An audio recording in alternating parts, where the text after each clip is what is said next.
짧은 줬으니까 우리 함께 읽겠습니다. 시작. 자녀들아, 주 안에서 네 부모에게 순종하라. 이것이 옳으니라. 내 아버지와 어머니를 공경하라. 이것은 약속 있는 첫 계명이니 이로써 내가 잘되고 땅에서 장수하리라. 아멘. 기도합니다. 하나님 감사합니다. 오늘 우리 교회가 지키는 가정의 주간입니다. 정말 가정 안에는 많은 것이 필요하고 또 이제 많은 사랑이 필요하며 또 하나님께서 세우시는 그 축복이 가정 안에 더욱 필요합니다. 그래서 3부, 4부 예배는 온 가족들이 함께 모여서 예배하는 그런 예배의 시간으로 모입니다. 오늘 우리가 이제 이 부모들만 모여서 예배하지만 그러나 축복하시고 하나님 주시는 놀라운 은혜들이 오늘 이 시간 나눠지는 아름다운 시간 되게 해 주시옵소서. 주 앞에 감사드리며 또 말씀이 우리에게 힘이 되고 말씀 안에서 우리가 새로워지기를 원하며 모든 말씀을 예수님의 이름으로 기도드립니다. 아멘. 참 매스컴이라고 하는 게 이 순기능이 있고 역기능이 있습니다. 순기능이라고 하는 것은 주변의 소식들을 빨리 우리에게 전해주는 그런 순기능이 있고요. 역기능은 반대로 나쁜 걸 만들어서 전파하는 그런 것도 역기능입니다. 저는 지금도 기억이 나는데 한 40년 된 것 같아요. 그때 텔레비에 어떤 그 아나운서가 나오더니 청소년들이 참 문제가 많다고. 그래서 그 문제가 뭐냐면 본드를 마시기 시작한다고 그러면서 그냥 막 그걸 광고를 했어요. 그 바람에 그 뉴스 때문에 대한민국 전 지역에 불량 청소년들이 본드 마시기 시작했어요. 아, 저거 마셔야 되나 보다. 그러니까 이게 이제 역기능들입니다. 매스컴들이 갖는. 좋은 일들을 전파하면 참 사회가 좋아지지만요. 그렇게 나쁜 일들, 사악한 일들, 이런 일들을 전하면 사실은 이제 매스컴이 역기능이고 사회를 더 악하게 만들죠. 참 그래서 가장 통제돼야 될 것 중에 하나가 사실은 언론입니다. 언론이 통제되지 않으면요. 사회는 걷잡을 수가 없죠. 어제 제가 신문을 보다가 참 기분 나쁜 단어가 하나 발견했어요. 헬강이래, 헬강. 헬강이 뭐예요?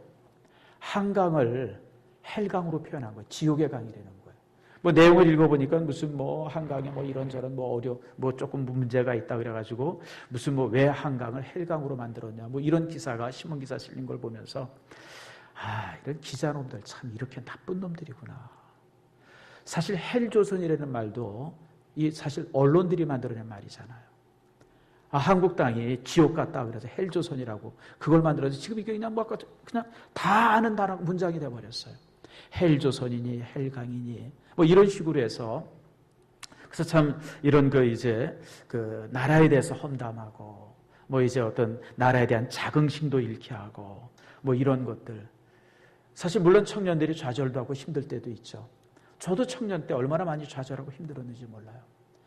저는 청춘 이러면서 썼던 옛날에 썼던 그 국어 시간에 읽었던 그런 어떤 그 청춘 예찬이나 이런 언어는 제가 20대에는 전혀 저에게 실감이 되지 않았어요. 저의 20대의 삶은 철저하게 좌절의 삶이었고 힘든 삶이었고 어려움의 삶이었었어요. 저도 그런 것을 경험했지만 그러나 그렇다고 해서 제가 사회를 원망하거나 헬조선이니 이런 단어를 생각해 본 적은 없는 것 같아요. 그런 가운데서도 어떻게 해서든지 그 상황을 딛고 서겠다고 하는 그런 의지 속에서 살았고 그것이 이제 지금 이런 열매로 제 삶이 주어지는 것이지. 근데 아무튼 매스컴들이 그런 걸 만들어가지고 참 이렇게 그 청소년들로 하여금 더욱더 좌절하게 만들고 그리고 청소년들이 좌절하는 것이 국가 탓이고 사회 탓이고 그런 어떤 그 정치 탓인 것처럼 막 이렇게 매도하는 그런 모습들이 만들어지는 것을 이렇게 보면서 저는 사실 참 우리나라에서 제일 통제돼야 될 것이 매스컴이 아닌가라고 하는 생각을 종종 해봅니다.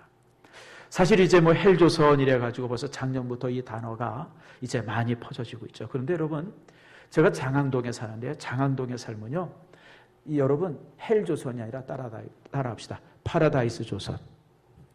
대한민국은 파라다이스 조선입니다. 왜냐하면 특별히 이렇게 토요일 날 주일 되어지면요. 외국인 근로자들이 얼마나 많은지 몰라요. 제가 보니까 제일 많은 사람들이 파키스탄 사람들이 제일 많고요. 그 다음에 태국 사람들, 무슨 뭐 인도네시아 사람들 이런 사람들이요. 장항동에 근로자로 얼마나 와서 사는지 몰라요. 재미있는 것은요. 토요일쯤 되어지면 이 사람들이 또 어떻게 어디서 구했는지 아저씨 자전거들 같은 것들을 또 구해가지고요. 막 장막 이렇게 타고 다녀요. 나 깜짝 놀랐어요. 여러분 요즘에도 아저씨 자전거가 있더라고요. MTB가 아니라. 그래서 그런 걸 보면서 여러분 참 그런 걸 보면서 참 이렇게 제가 생각을 많이 해봐요. 여러분 왜 외국인 근로자들이 우리나라에 그렇게 많이 와 있을까요? 왜 파키스탄 사람들이 여러분 거기 열대지방 아닙니까? 우리나라가 얼마나 추워요. 파키스탄 사람, 태국 사람들은요 우리나라 겨울을 지내려면요 옷 두껍기가요 보통 20cm 넘어요. 그냥 얼마나 우리나라 겨울이 혹독합니까? 그런데 여기 와서 그 추운 환경에 그리고 무시당하면서 왜 여기에서 살아요? 그리고 한국에 살기를 원하고 자기 고국에 안 돌아가려고 그렇게 아둥바둥하면서 불법 체류자가 되면서 삽니까? 여기에 돈 벌 게 있기 때문에 그래요. 여기에서 직업을 갖고 여기에서 뭔가 돈을 벌어야. 그래서 한국에서 한 5년, 6년 돈을 벌면요. 태국 같은 데서나 파키스탄은 집을 하나 살 수 있다고 합니다. 그러니까 그 사람들에게 있어서 이 대한민국은 파라다이스예요. 여기 오려고요. 여러분 아세요? 태국이라든지 파키스탄 사람들이 대한민국에 나오려면 얼마 정도의 돈이 필요하냐면 1,000만 원 정도가 필요하대요. 어떤 데는 더 많은 것을 요구한답니다. 근데 그 돈을 마련해가지고 한국에 와가지고 1년, 2년 해서 그 빚 갚고 또 3, 4년 더 노력해가지고 집 사. 그래서요, 여러분, 대한민국은 그런 그 사람들의 모습, 얘기를 들어보면 파라다이스예요, 파라다이스. 이렇게 좋은 나라가 없어요. 그저 열심히 일하면 손에 150만 원, 200만 원 여러분 이 돈 쥐어주고요. 또 그거 이제 집에 보내면 참 이러면서 참 살아가고 있죠. 여러분 왜 그 사람들이 이처럼 먼 나라까지 와서 무시당하고 환경의 어려움 속에서 일합니까? 이유는 단 하나죠. 자신의 나라가 가난하기 때문에 그래요. 일할 곳이 없기 때문에 그래요. 도저히 직업을 가질 수가 없어요. 또 일을 해도 1년 내내 일을 해도 한국에서 일하는 것에 한 달 급료도 받지를 못해요. 그러니까 여러분들 그들이 여기 와서 이렇게 살죠. 사실 나라가 부유하게 산다고 하는 것이 얼마나 큰 복인지 모릅니다. 우리는 우리 국가의 은혜를 모르고 살아요. 여러분, 대한민국은요, 굉장히 위대한 나라입니다. 저는 지금도 기억이 나는 것이요. 제가 23년 전에 이제 그 이태리에 성지순례를 가면서 이태리를 가게 됐어요. 그런데 여러분, 이제 이스라엘에서 이태리를 들어가니까 공항에서 이제 여권 검사를 하잖아요. 모든 사람들이 여권 검사하기 위해서 거기에서 이렇게 딱 서가지고 말입니다. 출입국 관리국서 도장을 받는데 우리 가이드가 나보고 그러더라고요. 여권을 요렇게 들래요. 요렇게 들면 여기 이제 패스포드하고 코리아라고 써 있잖아. 그걸 요렇게 들래요. 그리고 저쪽 문으로 나오래요. 그래서 우리 그 성지순례 왔던 한 30여 명이요. 여권 요렇게 들고 출입국 관리소에서 도장 안 찍고 그대로 다 나왔어요. 대한민국 사람들은 풀입했어요. 그게 23년 전이에요. 23년 전서부터 유럽 여행은 대한민국 여권을 가진 사람은 풀입했어요. 이게 그때부터 우리나라의 경제력과 우리나라가 이 세계적으로 그 정도의 위상을 가진 나라가 됐던 거예요. 지금은 더더욱 말할 수가 없죠. 여러분, 저는 예전에 이제 이렇게 중국이라든지 동남아 갔을 때 사람들이 나를 향해서 일본 사람이냐고 물어보면 되게 기분 나빴어요. 근데 여러분들이 동남아나 중국 같은 데 나가서 일본 사람이냐고 물어보면 이거는요, 여러분들을 되게 우수하게 본 거예요. 동양 사람들이 지나가는데 조금 모자라면 뭐라고 물어보는지 아세요? 중국 사람이냐고 물어봐요. 그러면 영 구질구질하게 하고 다니는 거예요. 일본 사람이냐고 물어보면요, 이거는 굉장히 세련된 모습으로 다니는 거예요. 근데 요즘요, 우리들 이렇게 지나가고 그러면요, 많은 사람들이 일본 사람이냐고 물어보고 또 이제 한국 사람이냐고 물어봐요. 그만큼 우리의 위상이 높아진 겁니다. 여러분, 종종 우리는 그런 얘기해요. 국가가 내게 무엇을 해줬냐고 말할 수도 모르지만 그건 오해입니다. 손에 쥐어지는 것만이 복이 아니죠. 국가가 부강하면 내 삶도 내 인생도 부강해지는 겁니다. 국가가 초라하면 내 삶도 인생도 초라해지죠. 여러분, 나라 없는 민족들 보세요. 팔레스타인 난민이라든지 내몽고족이나 티베트족들, 그들이 나라가 없으니까 얼마나 불쌍하게 살아요. 여러분, 말할 수 없죠. 말할 수 없이 불쌍하게 살아요. 특별히 요즘 쿠르드족이라고 하는 사람이 있어요. 요즘에 종종 이제 신문지상에 많이 오르내리는 사람들이 쿠르드족인데요. 이 쿠르드족은 성경에 나오는 족입니다. 성경에 메대족이라고 나오죠. 메대족이 사실은 쿠르드족입니다. 원래 이 메대족은 어디에 살았던 사람들이냐면 인도 북쪽에 살았던 사람들이에요. 그들이 이제 이제 서진을 해가지고 이제 이란 이쪽에 이제 거주하면서 나라를 만드는데 그게 메대입니다. 메대 파사 그러죠. 메대가 쿠르드족의 나라예요. 그러다가 이제 이름이 바뀌어져서 이제 쿠르드족이 됐는데요. 그들은요, 성경에 보게 되면 그 족의 역사가 성경에도 기록됐으니까 한 4,500년 정도 됩니다. 창세기에도 메대족이 나옵니다. 그런데 그들은 지금 나라가 없어요. 인구는 얼마 정도 돼요? 한 8천만 정도 돼요. 이란에 살고 터키에 살고 이라크에 사는데 한 8천만의 사람들이 사는데 나라가 없으니까 지금 얼마나 불쌍하게 살아요. 이라크한테 치이죠. 터키 사람들이 학살하죠. 여러분, 터키 사람들이 얼마나 많이 학살했는지 아십니까? 나라가 없다고 하는 것은 그렇게 불행한 거예요. 여러분, 종종 우리 탈북자들 얘기 들죠. 어제 김정은이가 무슨 공상단 대회를 했다고 그래서 오늘 아침에도 뉴스에 보니까 그냥 아무튼 넥타이 메고 영 돼지 한 마리가 이렇게. 근데 3부, 4부 예배 때는 이런 언어 안 써요. 그냥 2부 예배니까 편안해서 무슨 어쩌고 저쩌고 그런 걸 제가 보면서 여러분, 거기서는 그렇게 양복을 다 제가 이렇게 유심히 봤어요. 어떻게 하고나 여러분, 그냥 아주 진한 곤색 양복을 입고 다 하더라고요. 남자들은 진한 곤색 양복. 그 다음에 이제 군인들은 그냥 여기다 그냥 치렁치렁 그냥 깡통 쪼가리 오려 붙여가지고 말이야 훈자기가 만들어가지고 그냥 하는 무슨 코미디 보는 것 같아요. 코미디 보는 것 같아요. 걔네들. 그 사람들이 이렇게 보면 훈장이 많은 나라가 따라합시다. 후진 나라다. 훈장이 많은 나라가 후진 나라입니다. 훈장을 제일 먼저 발명한 사람이 누군지 아세요? 여러분 재밌으라고. 그게 나폴레옹입니다. 프랑스에서 제일 먼저 만들었어요. 왜냐면 깡통 쪼가리 오려서 하나 딱 붙여주면요, 그거 가지고 그냥 목숨 걸고 싸우잖아요. 그래가지고 훈장을 제일 먼저 만든 게 나폴레옹인데요. 그래가지고 아무튼 사실 훈장이니까 깡통 쪼가리 하나죠. 그 뭐가 있어요. 근데 그냥 북한 사람들은 치렁치렁 깡통 쪼가리 올서 붙여가지고 말이야.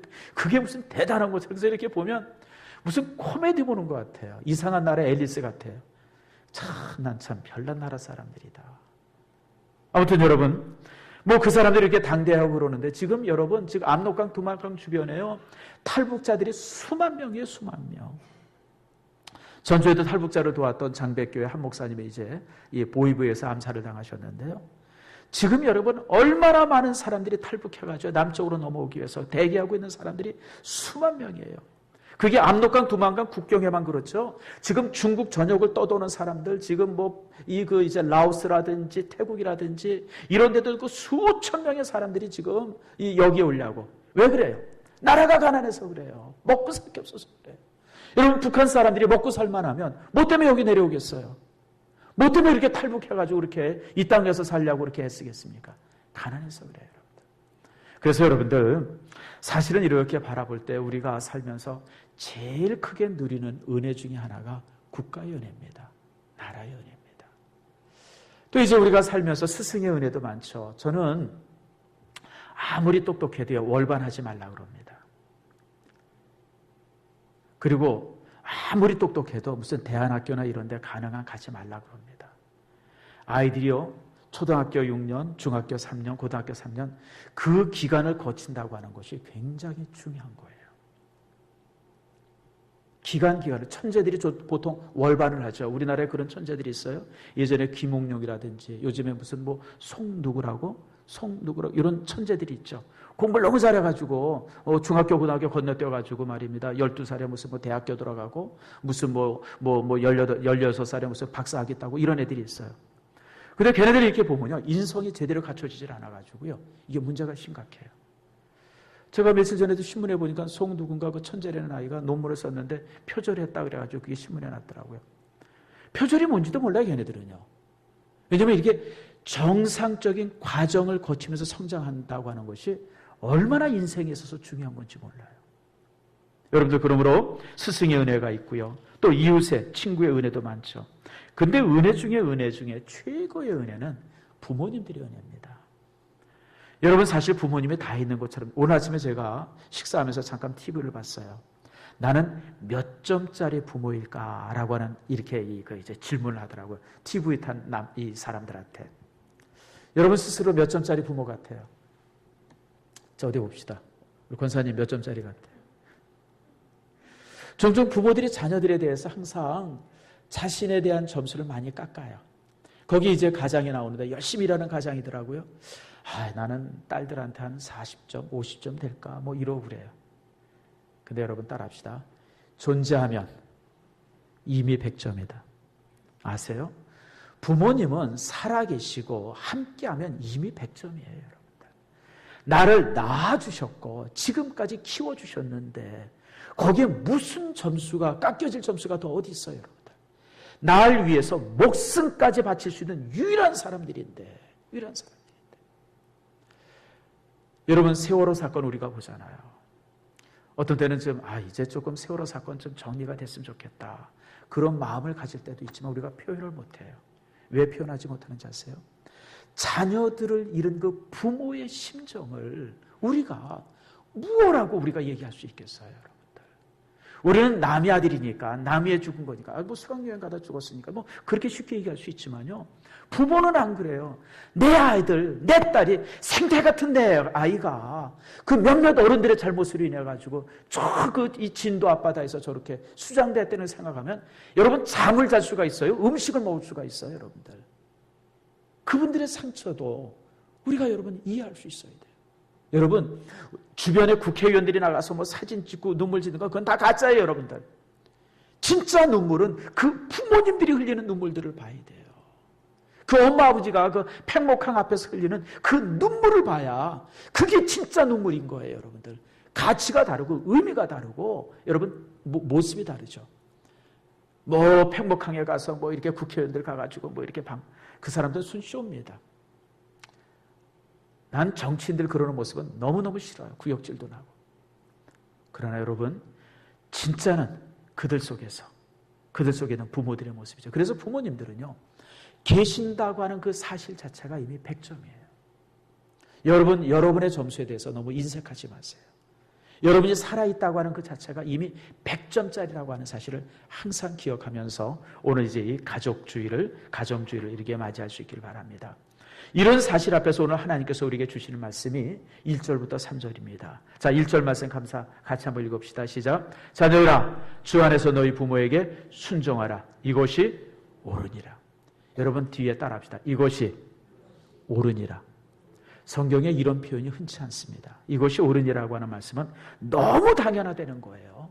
거기에는 뭐 이러쿵 저러쿵 사족이 붙을 필요가 없는 거예요. 이것이 옳으니라. 거기에는 더 이상해. 뭐 부모님이 내게 무슨 잘해줬기 때문에, 유산을 줬기 때문에, 어떻기 때문에 이런 이유가 붙은, 부모님에게는 무조건 순종해야 된다. 그것이 옳으니라. 그것이 하나님의 법이라는 거예요. 성도 여러분, 그랬습니다. 부모님의 은혜를 아는 자녀들은 순종하는 것이 당연한 겁니다. 사실 예수님도 그러셨어요.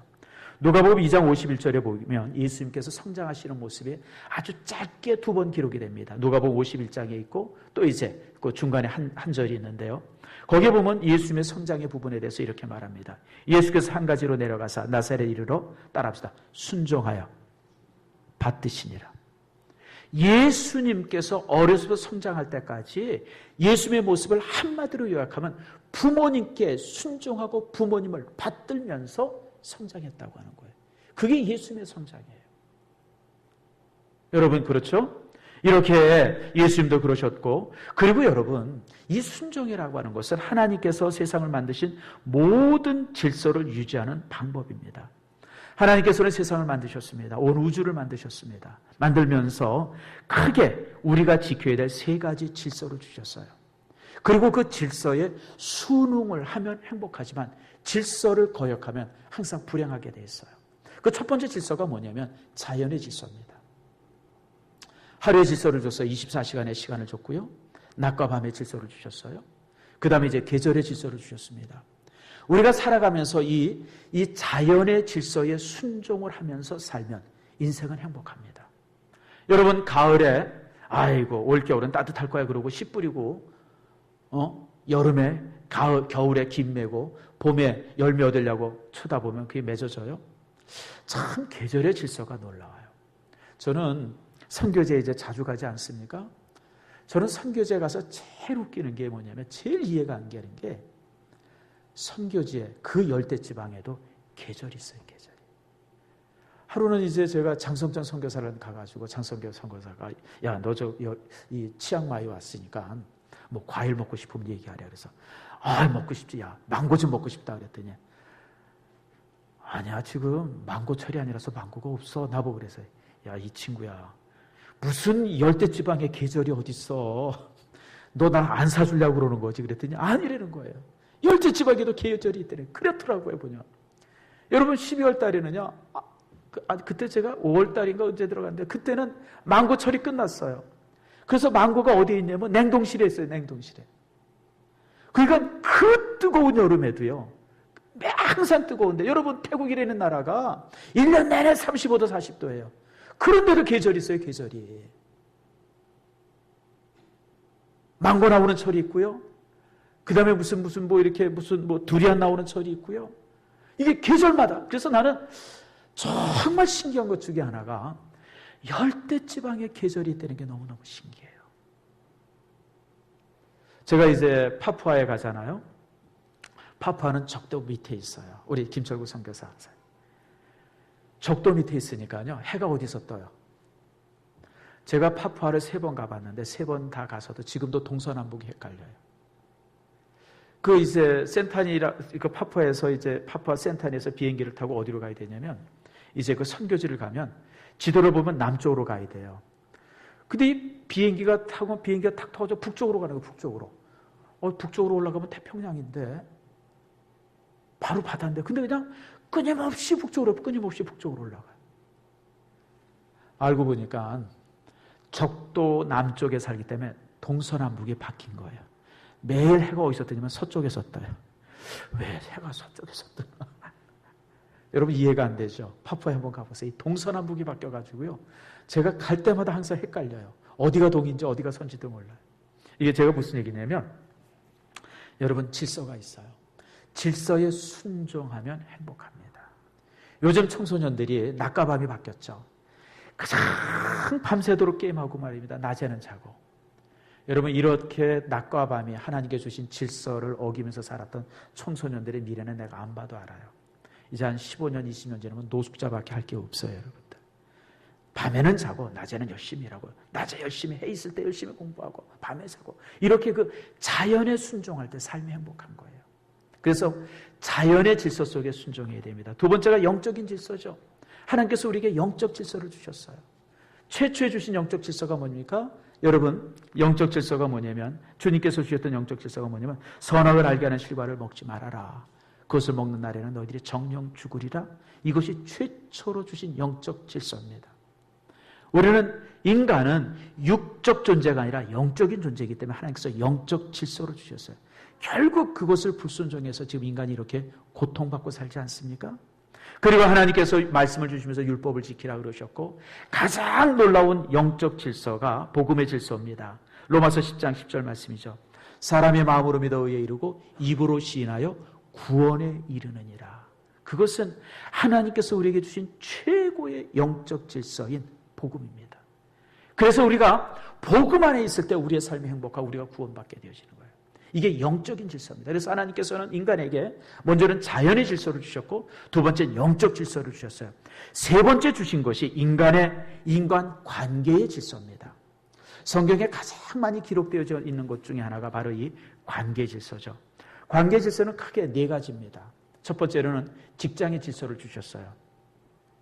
고린도서 3장 22절 말씀에 보면 이렇게 있습니다. 따라합시다. 종들아, 모든 일에 육신의 상전들에게 순종하되. 무슨 말인지 아시죠? 직장을 다니거나 어떤 노예 생활하거나 뭘 하든지 간에 항상 무슨 생활을 하든지 간에 상사에게 순종하라. 그게 직장 생활에 있어서 사회생활의 원리입니다. 아이고 우리 상사가 너무 싫고 믿고, 그럼 직장 관두이죠. 여러분들이 직장 생활 하려면요, 가장 기본적인 것은 상사에게 순종하는 거예요. 두 번째가 이제 부부의 질서죠. 에베소서 5장 22절, 우리가 오늘 읽을 말씀인데, 그 읽은 말씀 앞에 있는데 5장 22절 말씀에 보니까 아내들이요 자기 남편에게 어떻게 해요? 복종하기를. 여러분, 부부의 질서는 아내가 남편의 리더십에 복종하는 거예요. 아내가 아무리 똑똑하고 지혜롭고 아무리 그러더라도 주님께서 주신 질서는 모든 아내는 남편의 리더십 앞에 복종하려는 거예요. 물론 특별한 경우가 있긴 있어요. 워낙 아내가 똑똑하고 아내가 무슨 뭐 가정의 모든 일들을 주관하고 뭐 이러고 그러면 뭐 종종 이제 바뀔 수도 있습니다만, 그러나 보편적 질서는 아내는 남편의 리더십 앞에 순종하는 겁니다. 그리고 이제 국가의 질서도 있죠. 여러분 디도서 3장 1절 말씀해 보니까 이렇게 말합니다. 너희는 정사와 권세 잡은 자들에게 복종하며 국가의 질서에 복종하려는 거예요. 여러분 걸핏하면 데모하고 걸핏하면 폭동 일으키면요 그 나라는 망합니다. 그래서 국가의 질서가 있어요. 그리고 이제 가정의 질서죠. 가정의 질서가 첫 번째가 뭡니까? 오늘 우리가 1절에 있는 말씀, 자녀들아 주 안에서 내 부모에게 순종하라. 가정의 질서는 자녀가 부모님들에게 순종하면서 가정의 질서가 만들어지는 거예요. 여러분들 이것이 바로 하나님께서 주시는 인간 사회의 질서입니다. 그래서 하나님께서는요 이 땅에 세상을 창조하시고 나서 자연의 질서를 주셨고, 그 다음에 이제 영적 질서를 주셨고, 그리고 인간 관계의 질서를 주셨어요. 이 세 질서 속에 우리가 온전하게 살아갈 때, 그 질서 안에 순종하며 살아갈 때 우리의 삶에 행복이 주어지는 겁니다.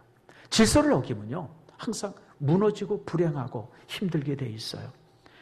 그 질서가 바로 뭡니까? 여러분 그게 바로 순종입니다. 외람된 말씀이지만 이 순종을 가장 잘 이용하는 종교가요 기독교가 아니에요. 참 난 이게 너무 불행해요. 여러분 지금부터 성경이 기록될 때부터 지금까지 하나님께서 우리에게 주시는 교육의 방법은 딱 두 가지입니다. 그게 바로 뭐냐면 암기와 순종입니다. 이 암기와 순종의 이 교육의 방법을 제일 잘 사용하는 사람들이 누구냐면 그게 유대인입니다. 유대인은 지금도 철저하게 탈무드 교육은 암기와 순종입니다. 그러니까 유대인들은요 탈무드 전체를 암기시킵니다. 유대인들이 왜 똑똑한지 아세요? 왜 이 노벨상이나 이런 상 받은 사람들의 3분의 1 이상이 유대인인지 아십니까? 세상에 유명한 사람들이 다 유대인인 이유가 뭔지 아세요? 그들의 교육의 방법은 철저하게 암기, 그 다음에 순종이에요. 근데 이 교육을 또 지금 제일 잘 따라하는 게 누구냐면 모슬렘들입니다. 회교도들입니다. 여러분 회교도들은 이 교육을, 이 순종의 교육을 제일 잘 시켜요. 가끔 텔레비 보면요 어린아이들이나 청소년들이 온몸에 폭탄을 탁 두르고 말입니다. 자살 특공대원들이 그냥 수백 명 수천 명들이 이렇게 나와 있는 것들이 영상으로 종종 봐요. 저는 그런 걸 볼 때마다 그냥 섬뜩해. 사실 여러분 회교도들은 이 회당에서 그들의 모스크에서 무슨 계단공가 안 가르쳐 주일학교 없어요. 여러분들 눈높이 교육 없어요. 회교도들은 실제 교회에서 절대 아이들 따로 교육시키는 게 없습니다. 회교도들은 어른이랑 똑같이 교육하면서 두 가지만 교육시켜요. 암기, 그 다음에 뭐예요? 순종. 근데 이걸 철저하게 교육받으니까 자살 특공대가 나오는 거예요. 만약 우리 교회 주일학교 학생들 보고 니들 기독교를 위해서 자살 특공대 해라. 온몸에 폭탄 딱 되두르고 그리고 저 모스크에 가가지고 한남동 모스크에 가서 빵 터뜨리라 그러면 한 놈도 안 할 거예요. 아마 나 고발할 거예요. 정부에다가. 근데 회교도들은 안 그래요.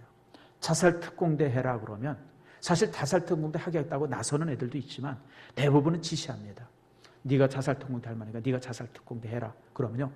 예, 아니요, 나 못하겠습니다라고 거절한 아이들이 거의 없답니다. 예, 하겠습니다. 그리고 폭탄을 들고 진짜 그쪽으로 간다 그래요. 진짜 무서운 교육이 이 순종의 교육입니다. 이것을 제일 잘 이용하는 것이 이슬람이죠.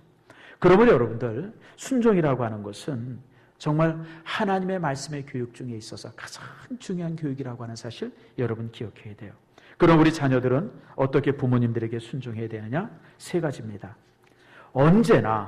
언제나 순종할 준비가 돼 있어야 돼요. 뭘 얘기해도 무엇을 말씀해도 항상 순종할 수 있어야 됩니다. 그것이 바로 부모님을 사랑하고 공경하는 태도죠. 두 번째는 토를 달지 말아야 돼요.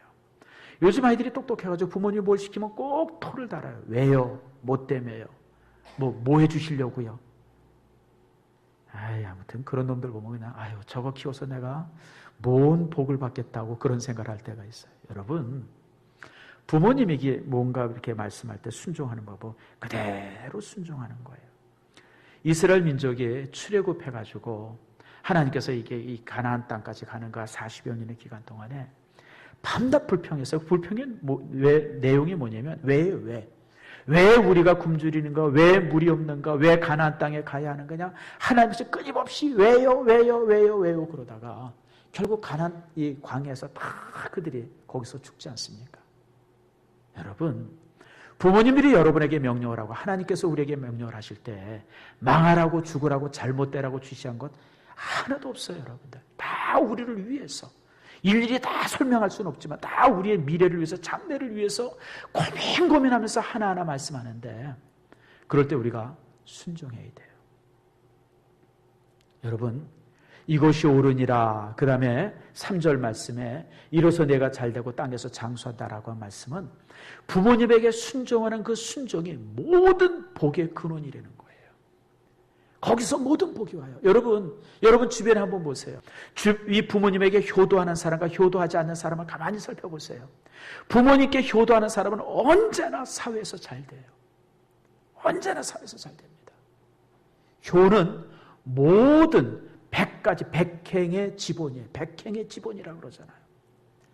효자가 나라를 위해서 큰일하고요. 회사도 큰일하고요. 그래서 여러분, 삼성인가 어느 대기업에서 면접할 때 항상 하는 질문이 있다고 합니다.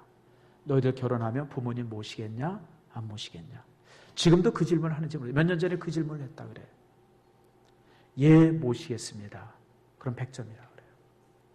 왜냐하면 대기업에서, 삼성 같은 대기업에서 사람들을 딱 써보니까 효자가 결국 회사에 유익하다는 걸 알았어요.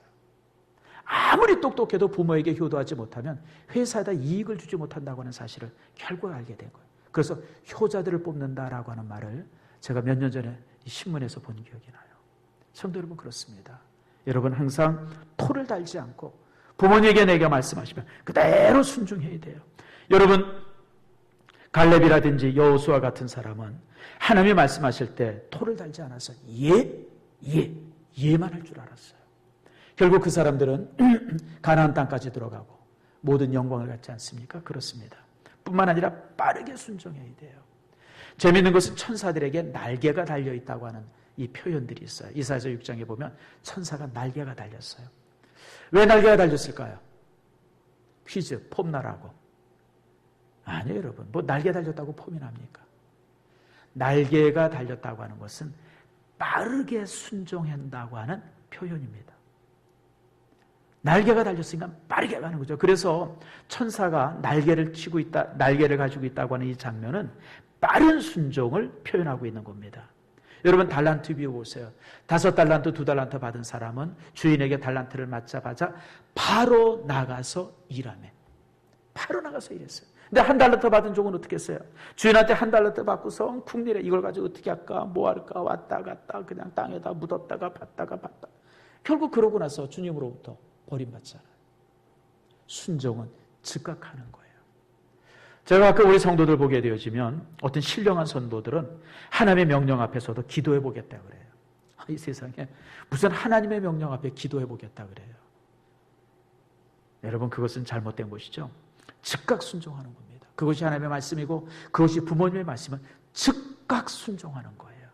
그런 사람들이 결국은 잘 돼요. 그리고 또 하나 말씀이 이제 공경하라고 하는 말씀이 있죠. 시간이 좀 갔습니다만 간단하게 몇 가지 말합니다. 왜 우리가 공경해야 합니까?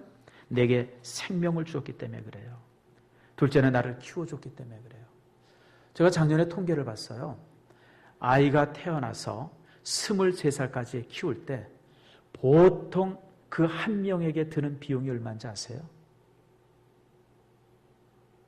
아이 한 명 23살까지 키우는데 3억이 든답니다. 내가 우리 2놈 안 키웠으면 저기 YCT 한 80평 들어가는데 그 2놈 키우는 바람에 이렇게 가난하게 살아요. 우리 최 장로님은 3놈 키우는 바람에 큰 주택 하나 잃어버린 거예요.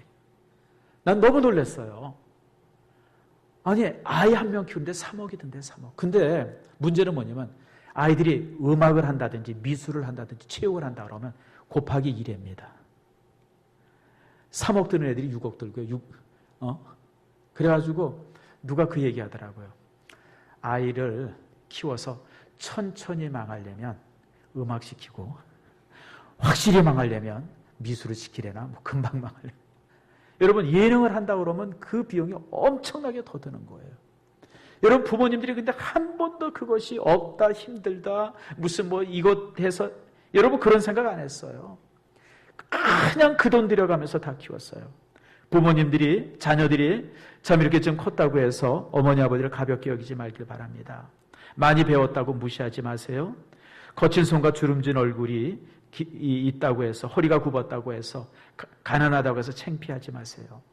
여러분들 때문에 그런 거예요. 여러분 없었으면 지금보다 훨씬 잘 살고요, 지금보다 훨씬 잘 입고요, 지금보다 훨씬 더 세련되게 사실 분들이에요. 자녀들 키우느라고 모든 에너지와 비용들이 거기에 다 들어가면서 이렇게 가난하게 살고 늙고 허리 굽은 거예요. 또 교육했죠.